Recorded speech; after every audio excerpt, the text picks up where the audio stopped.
On the last day before the ship was scheduled to leave, the final alliance meeting was held. The round table was set. The High Minister and Captain Sujin sat across from each other. Their teams filled the remaining seats. The air in the room felt different from the first meeting, lighter and more honest, as if the walls had been holding their breath for weeks and had finally let it out. The High Minister spoke first. He did not use an advisor this time.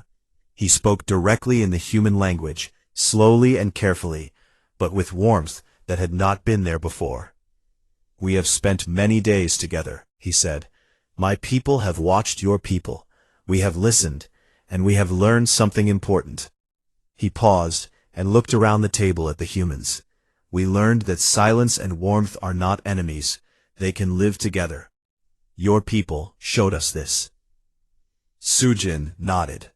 "And your people showed us that not every thought needs to be spoken out loud to be real. We are grateful for your patience with us." The High Minister reached into his robe and produced a small silver disc. It was flat and round, with carvings that looked like stars connected by thin lines. He placed it on the table and slid it toward Sujin. "This is a bond mark," he said. "When the Hanari form an alliance, we do not sign papers. We share a piece of our sky. This disc holds the map of the stars as seen from this station. It is our promise that your ships may travel safely through our space, and that our doors will always be open to your people." Sujin picked up the disc carefully. Her hands were steady, but her eyes were shining. "On behalf of Earth, I accept this with respect and gratitude." The room was quiet. It was a Hanari kind of quiet, full of meaning. Even the humans felt it. Then the High Minister turned his gaze to Ji-hoon, who was sitting against the wall, as usual. "There is one more matter," he said. Every head in the room turned. Ji-hoon felt his face grow warm. "This alliance exists because of many people," the High Minister said. "But it began because one man sat in a garden and did not ask my daughter to be anything other than what she is." He looked at Ji-hoon with eyes that were steady and deep. "Mechanic Ji-hoon, will you stand?" Ji-hoon stood. His legs felt unsteady. The High Minister continued. "My daughter has asked me to give you something. Among the Hanari, when someone earns the trust of a person from the ruling family, they are given a title. It is not a title of power. It is a title of honor. It means that you are seen, that you are known, that you matter." He reached into his robe again and produced a second silver disc, smaller than the first. He walked around the table and held it out to Ji-hoon. "This mark names you a friend of the silence. You may come and go from this station as you wish. You will always have a place here." Ji-hoon took the disc. It was warm in his hand, as if it had been close to someone's heart. He looked past the High Minister and saw Yuna sitting at the table. She was watching him with those large dark eyes, and her cheeks were already turning that deep warm red. "Thank you," Ji-hoon said. His voice was rough. "I am honored." The meeting ended. People began to stand, to shake hands and bow, to exchange final words. Sujin was speaking with the High Minister about trade routes and communication channels. Hyunwoo was talking with one of the Hanari advisors about cultural exchanges. Daeun was smiling more than Ji-hoon had ever seen her smile. But Ji-hoon was not paying attention to any of that. He was walking across the room toward Yuna, who had not moved from her seat. She looked up at him as he approached. Her hands were folded in her lap, and the warmth on her cheeks had not faded. "Can we go to the garden?" he asked. She nodded and stood. They walked together through the halls of the Silver Court, side by side, their footsteps the only sound. They passed through the arched doorway into the garden, with its silver plants and clear stream, and the great glass dome open to the stars. They sat down beside the water, together this time, on the same side. Ji-hoon held the silver disc in his hands and turned it over. "Friend of the Silence," he said. "That is a good title for a mechanic." Yuna smiled. She took out her tablet and wrote, You earned it. He looked at her. The starlight fell on her silver hair and her dark eyes and the warm color on her skin. She was the most extraordinary person he had ever met. Not because she was a princess or because she was Hanari, but because she had found the courage to be herself in a world that wanted her to be something else. Yuna, he said, your father told me that the ship is leaving tomorrow. Her smile faded. She nodded slowly. He also told me that if I leave and never come back, it would hurt you. She looked away. Her hands tightened on the tablet. I have been thinking about it all night, Ji-hoon said.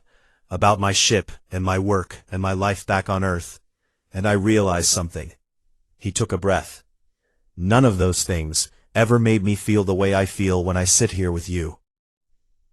She turned back to him. Her eyes were wide and bright. I talked to Captain Sujin this morning, he continued. The alliance agreement includes a provision for human representatives to live on the Silver Court as part of the cultural exchange program. Sujin said she needs someone to maintain the communication equipment that Earth is going to install here. He held up his hands and smiled. I am a mechanic. I fix things. That is what I do. Yuna stared at him. Her lips were parted, and her eyes were filling with tears that caught the starlight like tiny diamonds. So if it is okay with you, Ji-hoon said softly, I would like to stay. She did not write on her tablet. She did not nod. Instead, she did something she had never done before. She spoke. The word was small and quiet, barely louder than the stream beside them. It came out shaky and rough, like a door being opened for the first time in many years. But it was clear, and it was real. Stay, she said. One word, one single word that must have taken every piece of courage she had. Her voice was soft and a little broken, and it was the most beautiful sound Ji-hoon had ever heard. He reached out and gently took her hand. Her fingers were cool and trembling. She did not pull away. She held on tightly, as if he were the only solid thing in a spinning universe. I will stay, he said. I promise. The tears spilled down her cheeks, mixing with the warm red color already there, and she smiled through them. It was not a small smile this time. It was wide and bright and real, the kind of smile that changed the shape of everything around it. Ji-hoon held her hand, and they sat together in the garden beneath the stars. The stream whispered, the silver leaves rustled, and the universe, vast and cold and endlessly complicated, felt for a moment like a very simple place. Above them, through the glass dome, a human cargo ship began its slow departure from the station. Its engines glowed blue against the dark. Inside, the crew prepared for the long journey home. He was sitting in a garden beside a stream, holding the hand of a silent princess who had spoken one word for him. In the weeks that followed, the alliance between Earth and the Hanari grew strong. Trade routes opened. Ships traveled safely through Hanari space. Cultural exchanges brought humans and Hanari together in ways neither side had imagined. And on the Silver Court, a mechanic from Earth fixed machines during the day and sat in a garden at night, with a princess who slowly, word by word, was learning that speaking did not have to be painful. She did not become a great speaker. She did not give speeches or lead meetings. But she no longer hid in the East Wing. She walked through the station with her head up. She showed her drawings to anyone who asked. And sometimes, when she and Ji-hoon were alone in the garden, she would whisper a word or two. Simple things. His name. The word for stars in her language. The word for home. And every time she spoke, her cheeks turned red. And every time, Ji-hoon smiled. Because some things do not need many words. Some things only need the right ones, said by the right person, at the right time. And sometimes, the most powerful thing in the universe is not a weapon, or a ship, or a treaty. It is a quiet man, looking at a quiet woman, and saying simply and honestly, you are very beautiful. The morning after Ji-hoon told Yuna she was beautiful, something changed on the Silver Court. It was not a loud change. It was not an announcement or a declaration. It was more like the way a season shifts, slowly, and then all at once. Captain Sujin was called to a private meeting with the High Minister. No advisors, no translators, just the two of them, with Daeun standing outside the door in case she was needed. The meeting lasted 2 hours. When Sujin came out, she looked different. Her usual careful expression had been replaced by something that looked like quiet shock. She gathered the team in the guest hall. "The High Minister wants to reopen alliance talks," she said. "Not the formal kind we have been doing. He wants a real conversation. He wants to understand how humans think and feel." He said his daughter helped him see something he had been missing. Hyun-woo leaned forward. What did she help him see? He said, "The Hanari have spent so long valuing silence that they forgot how to listen." He said his daughter listened to one human, and it changed her. He wants to know what kind of people can do that. Everyone looked at Ji-hoon. He shifted uncomfortably in his chair. "Do not look at me," he said. "I just sat in a garden." "You did more than that," Daeun said quietly. "You treated her like a person, not a problem to solve." The new talks began that afternoon. This time, everything was different. The long table was replaced by a smaller, round one. There were no advisors giving speeches. Instead, the High Minister sat across from Sujin, and they talked. Really talked. He asked about Earth, about its cities and oceans, and the way humans raise their children.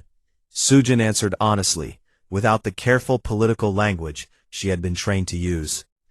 And for the first time, Princess Yuna sat at the table with everyone else.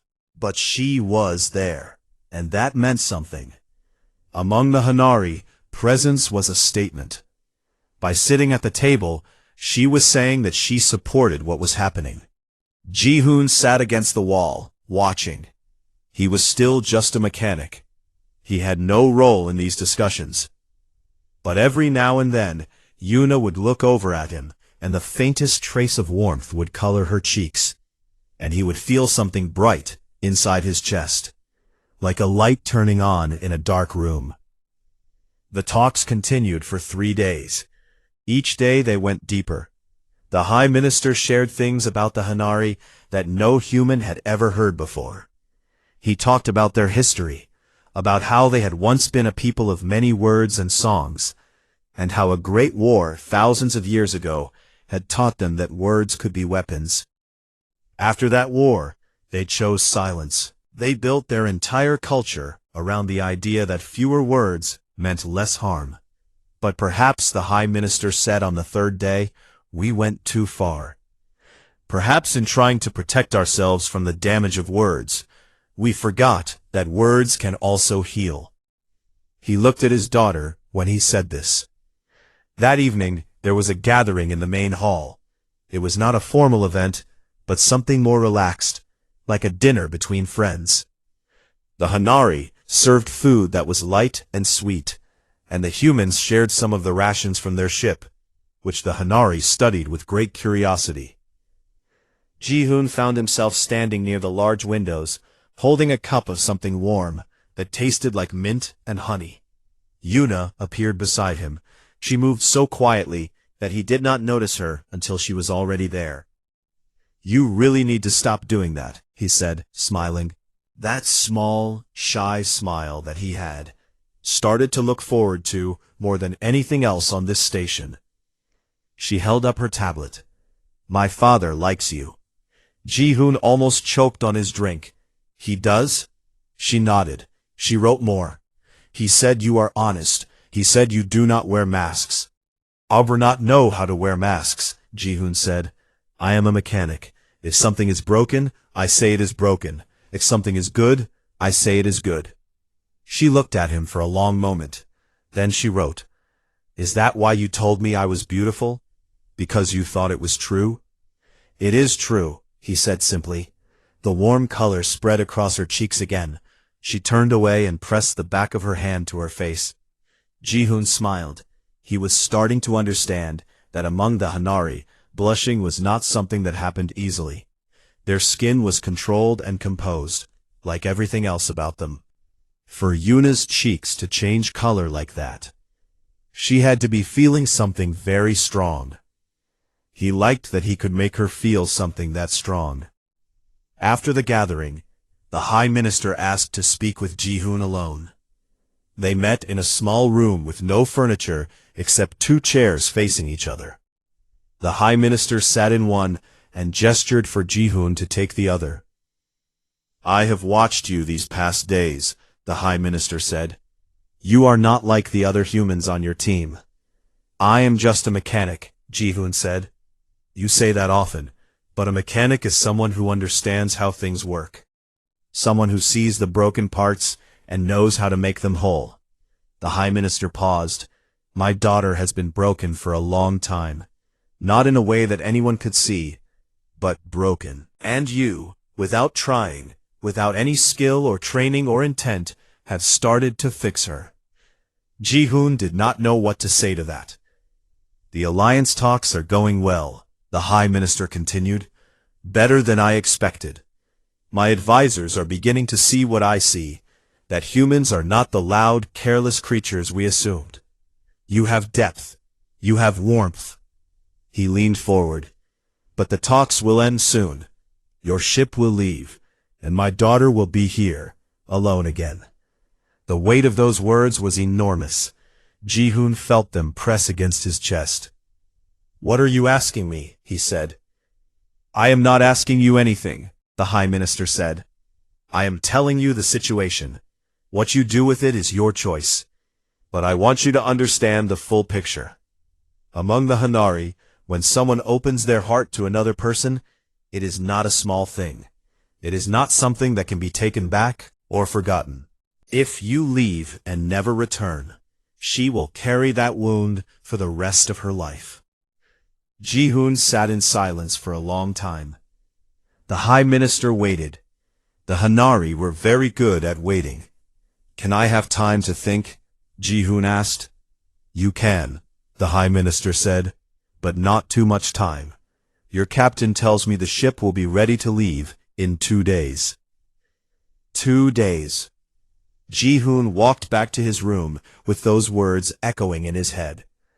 2 days to decide whether to return to his old life on a noisy ship with broken engines and cold hallways, or to stay on a station of silence and stars with a princess who could not speak, but whose smile said more than any words he had ever heard. He did not go to the garden that night. He lay on his bed and stared at the ceiling and thought about engines and fuel lines and the sound of metal under his hands. He thought about Earth and the friends he had left behind and the small apartment he rented near the shipyard. He thought about all the simple, comfortable things that made up his life. And then he thought about Yuna's drawings. The way she looked at the stars. The way her cheeks turned red when he said something honest. The way she had stood up in a room full of powerful people and used her voice, her painful, precious voice, to defend his kind. He did not sleep at all that night. By morning, he knew what he was going to do. The days after Princess Yuna spoke in the meeting were strange and tense. Something had shifted inside the Silver Court, and everyone could feel it. The Hanari advisors whispered among themselves in the halls. The High Minister called private meetings that lasted for hours. Captain Sujin and her team were told to wait. "Something is happening," Daeun said during breakfast in the guest hall. "The Hanari are not just discussing us anymore. They are discussing her." "The princess?" Hyunwoo asked. Daeun nodded. "What she did broke a very old tradition. The younger members of the ruling family are not supposed to speak in diplomatic meetings until they reach a certain age. Yuna has not reached that age yet. By speaking, she stepped outside her place." "Will she be punished?" Sujin asked, her voice careful. Daeun hesitated. "I do not know. The Hanari do not punish the way we do, but there are consequences. She may be kept away from all future meetings. She may be sent to one of the outer stations. It depends on how the High Minister decides to handle it." Ji-hoon listened to all of this without speaking. His food sat untouched in front of him. A cold feeling had settled in his stomach. Yuna had spoken because of what the advisor said about humans. She had defended them. She had defended him. And now she might suffer for it. That afternoon, Ji-hoon tried to find her. He walked through the halls of the station, past the meeting rooms and the quiet libraries and the long corridors lined with silver carvings, but she was not in any of the places he had seen her before. She was not in the garden. He asked Daeun for help. "Can you find out where the princess is?" Daeun gave him a long look. "Ji-hoon, you are a mechanic. She is the daughter of the most powerful man in the Hanari government. What are you doing?" "I just want to make sure she is okay," he said. Daeun studied his face for a moment and then sighed. "I will ask, but be careful." She came back an hour later with news. Yuna has been moved to the east wing of the station. It is the family's private area. No outsiders are allowed. Ji-hoon thanked her and spent the rest of the day working on minor repairs around the guest hall. He fixed a door that was sticking. He adjusted the temperature controls in the bedrooms. He kept his hands busy because his mind would not be still. That night, he went to the garden anyway.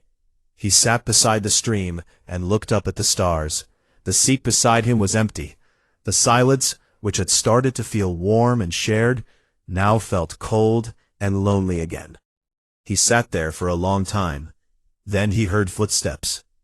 It was not Yuna. It was the High Minister. Ji-hoon stood up immediately. The High Minister was taller than any human Ji-hoon had ever met. His silver hair caught the starlight, and his dark eyes were impossible to read. "You are the mechanic," the High Minister said. His voice was deep and slow, and he spoke the human language with careful precision. "Yes, sir," Ji-hoon said. The High Minister looked at the spot beside the stream, where Yuna usually sat. Then he looked at Ji-hoon. "My daughter has been coming to this garden at night. She has been sitting with you." It was not a question. Ji-hoon did not try to deny it. "Yes. Why?" Ji-hoon thought about the question. He could have said many things. He could have talked about diplomacy, or cultural exchange, or the alliance. But those would have been lies, and he had a feeling the High Minister would see through every one of them. "Because she seemed lonely," Ji-hoon said simply. "And so did I." The High Minister was quiet for a long time. The stream made its soft sound between them. "My daughter has not spoken a word in public since she was a small child," the High Minister said. "She had a condition. The Hanari doctors called it a deep silence. It is not that she cannot speak. It is that speaking causes her great pain. Not physical pain, but a pain inside, like a fear that has no name." Ji-hoon listened. He did not interrupt. "We tried everything," the High Minister continued. "The best healers, the finest teachers. Nothing worked. In time, I accepted that my daughter would live her life in silence. I made peace with it. I protected her from situations that would force her to speak." He paused. "And then she walked into a diplomatic meeting and spoke in front of everyone. For the first time in many years. Because of something an advisor said about your people." "She was brave," Ji-hoon said. "She was reckless," the High Minister said. But his voice was not angry. It was tired. "Do you understand what she risked? Among my people, words have weight. When a person of the ruling family speaks, those words become part of the official record. They cannot be taken back. By defending your people, she placed herself on record as supporting the alliance with Earth. If that alliance fails, she will carry the blame." Ji-hoon felt the weight of those words settle on his shoulders. "I did not ask her to speak." "I know," the High Minister said. "That is what confuses me. She told me, in writing, that you never asked her to speak. She said you were the first person who was comfortable with her silence." He looked at Ji-hoon with those dark, searching eyes. What kind of a man is comfortable with silence? "A mechanic," Ji-hoon said. I spend most of my time alone with engines. They do not talk much. Something moved in the High Minister's face. It might have been surprise. It might have been amusement. It was hard to tell with the Hanari. My daughter wishes to see you, the High Minister said. She has asked me to allow it. Ji-hoon's heart jumped. And I am here, speaking to you in a garden in the middle of the night, instead of refusing her request. What does that tell you? He turned and began to walk away. Then he stopped and looked back over his shoulder. The East Wing, 3rd corridor. Her room has a blue door. Do not be loud. Then he was gone, moving without sound, disappearing into the dim light of the station. Ji-hoon stood there for a moment, breathing. Then he walked. He followed the High Minister's directions, through halls he had never entered before. The East Wing was quieter than the rest of the station, and the carvings on the walls were more detailed, showing scenes of stars and moons and rivers. He found the 3rd corridor. He found the blue door. He knocked softly. Yuna stood there, in a simple white robe, her silver hair loose around her shoulders. She looked up at him, and her eyes were wide and bright. She stepped aside to let him in. Her room was simple and clean, with a large window that showed the stars outside. There were drawings everywhere, pinned to the walls and stacked on the desk. Hundreds of them, and Ji-hoon noticed something that made his chest tight. Many of the drawings were of the garden, of the stream, of 2 figures sitting on either side of the water. She had been drawing them, drawing him. He turned to look at her. She was standing with her hands clasped in front of her, looking at the floor, the warm color rising in her cheeks. Yuna, he said gently. She looked up. Ji-hoon took a breath. He had fixed engines and sealed broken hulls and rewired systems in the dark with nothing but a flashlight and his hands. But nothing had ever felt as terrifying as this moment. I wanted to tell you something, he said. Something I have been thinking since the first night in the garden. She waited. Her dark eyes were steady on his face. You are very beautiful, he said. The words were simple. There was nothing fancy about them. He was a mechanic, not a poet. But he meant them completely, and she could see that. Yuna's cheeks turned a deep, warm red. Not the faint blush she had seen before.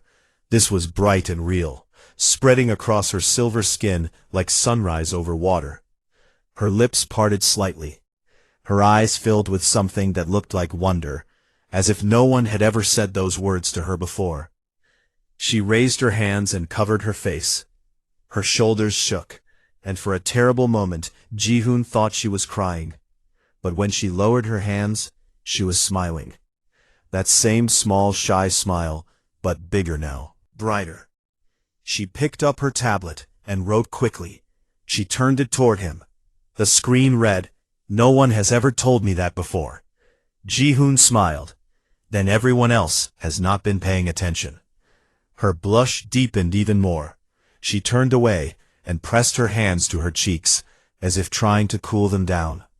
Ji-hoon laughed softly, and the sound filled her quiet room like music. Outside the window, the stars watched in silence, and for once, the silence was not empty. It was full. Ji-hoon returned to the garden the next night. He did not plan to. He told himself he was just walking again because he could not sleep. But his feet carried him to the same place, and when he stepped through the arched doorway, Princess Yuna was already there. She was sitting in the same spot beside the stream. This time, she had a small silver device in her hands. It looked like a tablet, but thinner, almost like a sheet of glass. When she heard him, she looked up. She did not try to leave this time. She simply watched him. "Hello," Ji-hoon said quietly. She gave a small nod, just a tiny movement of her head. He sat down on his side of the stream again. The water moved gently between them, catching the light from the stars above. For a long time, neither of them said anything. Ji-hoon was getting used to the Hanari way of silence. It was not uncomfortable anymore. It was just a different kind of talking. After a while, he pointed at the silver device in her hands. "What is that?" She looked down at it, then turned it so he could see. On the screen were drawings. They were simple, but beautiful. She had drawn the garden, the stream, the dome above, and the stars beyond it. The lines were soft and flowing, and there was something sad about them, like a song played in a minor key. "You drew these?" Ji-hoon asked. She nodded. "They are really good," he said. She looked at him for a moment, as if checking whether he was being honest. Then she looked away. But he noticed something. The faint silver shine on her cheeks had changed. It had become slightly warmer, almost like a blush. Over the next 3 days, the diplomatic meetings continued. Sujin and the High Minister exchanged more polite words. Hyunwoo suggested different approaches. Daeun translated carefully. The Hanari remained friendly but distant. They would not agree to an alliance. But every night, Ji-hoon went to the garden, and every night, Yuna was there. They developed a quiet routine. She would show him her drawings. He would look at them carefully and say something simple and honest about each one. She never spoke, but she began to sit a little closer each night. The distance between them shrank, like a tide going out slowly. On the 4th night, Ji-hoon brought something with him. It was a small tool from his repair kit, a laser pen he used for marking metal. He sat down, and on a flat stone beside the stream, he drew a rough picture of his ship. "This is where I work," he said, pointing to the engine room he had sketched. "It is not as pretty as your drawings, but it is my home." Yuna leaned forward to look. Her eyes moved over the rough lines. Then she took her silver tablet, and with a few quick strokes, she redrew his ship. But in her version, it was beautiful. She had given it flowing lines and added stars around it. She had made his ugly old ship look like it belonged in the sky. Ji-hoon laughed softly. "You made it look much better than it really is." She looked at him, and for the first time, he saw the corner of her mouth lift. Not quite a smile, but close. The next day, something happened during the meeting that changed things. One of the Hanari advisors made a comment about humans. Daeun translated it carefully. He says that humans are loud creatures who fill silence with noise because they are afraid of their own thoughts. Sujin kept her face calm, but Ji-hoon could see her jaw tighten. Hyunwoo shifted in his seat. It was an insult, wrapped in polite language. Ji-hoon looked across the room at Yuna. She was sitting in her usual spot at the end of the table. She was looking at the advisor who had spoken, and there was something in her expression that Ji-hoon had not seen before. It was not anger exactly. It was disagreement. The advisor continued speaking. Daeun translated more. He says that perhaps humans are not ready for the kind of partnership the Hanari offer. Perhaps they need more time to grow.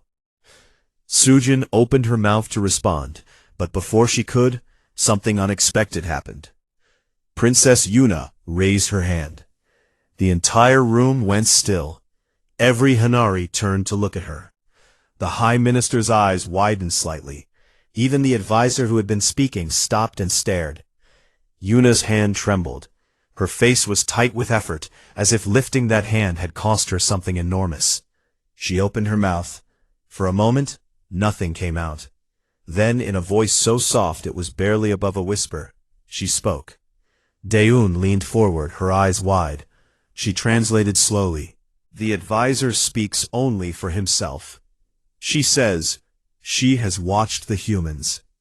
She says they are not loud. They are warm.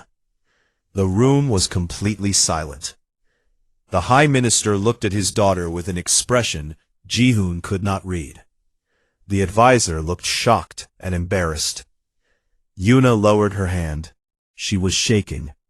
Her cheeks had turned that warm color again, deeper this time, and she looked down at the table as if she wished she could disappear.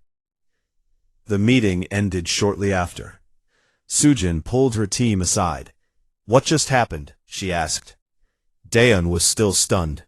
The princess spoke, in a public meeting. "From what I understand, she has never done that before.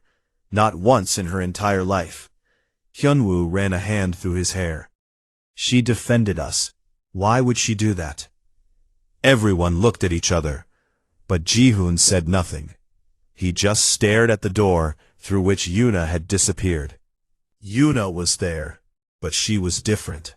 She was sitting with her knees pulled up to her chest and her arms wrapped around them. She looked small. Ji-hoon sat down beside her. Not across the stream this time. Beside her. Close enough that he could have reached out and touched her hand if he wanted to.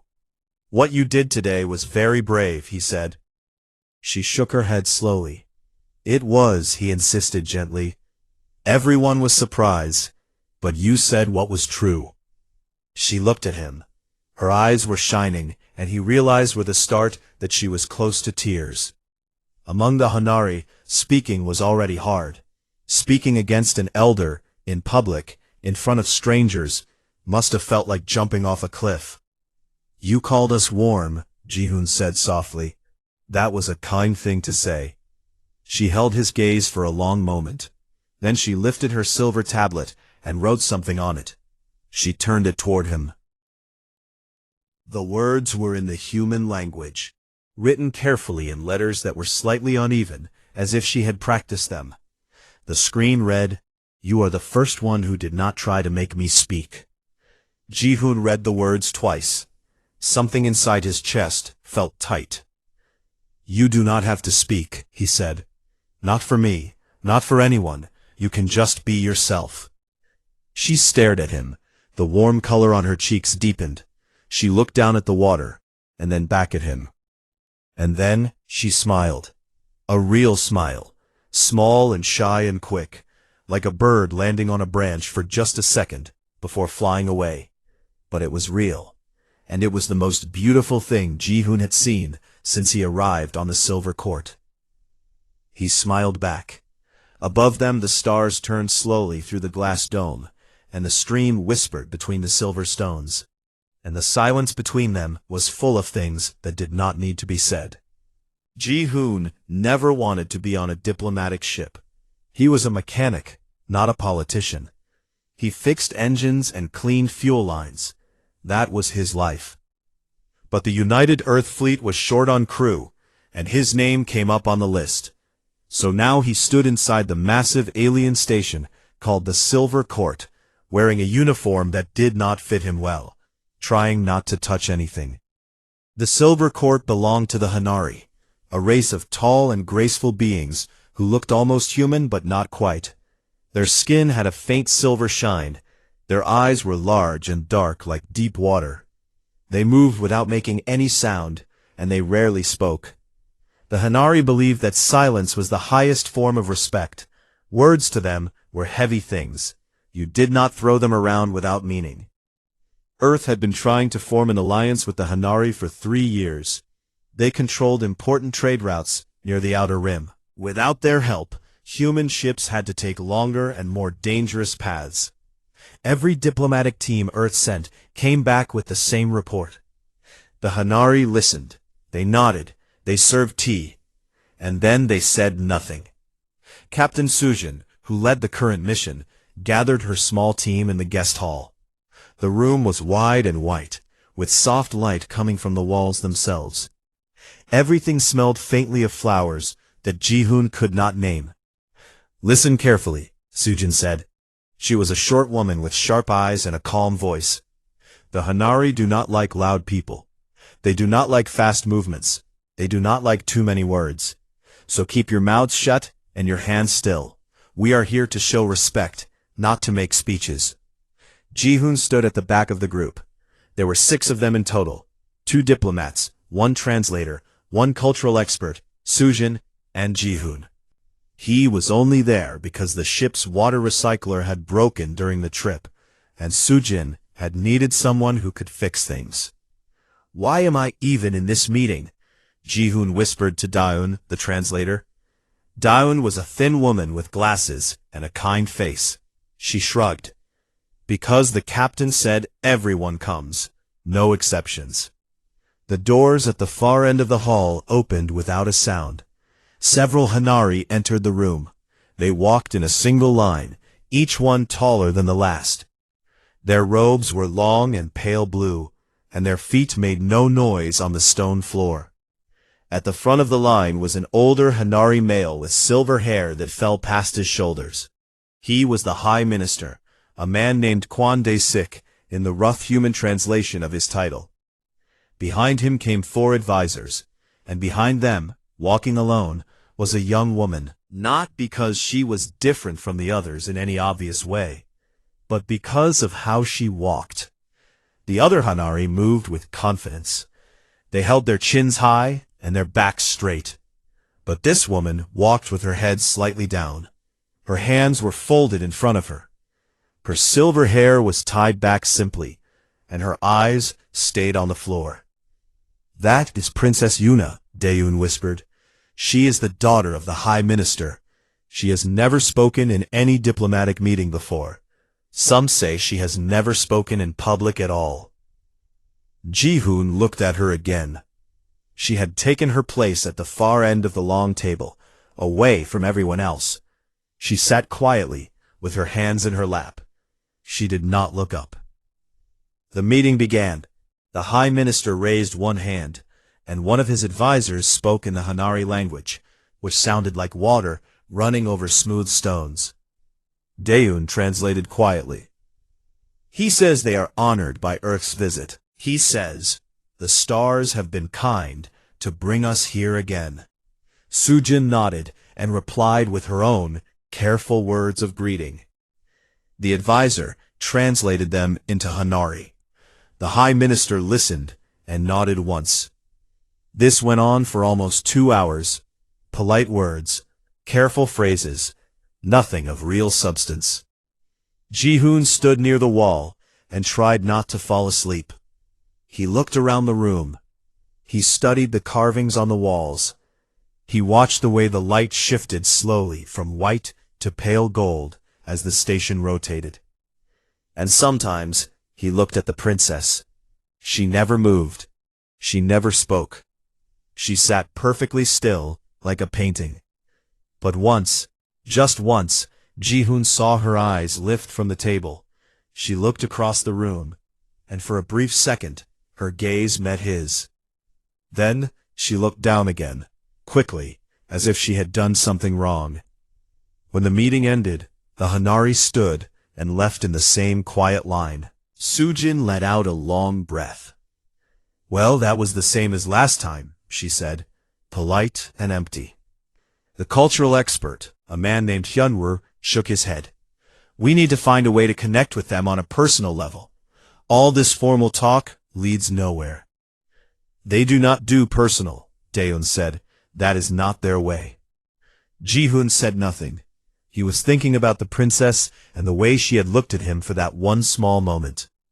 There had been something in her eyes, not curiosity exactly, something more like loneliness. Later that night, Ji-hoon could not sleep.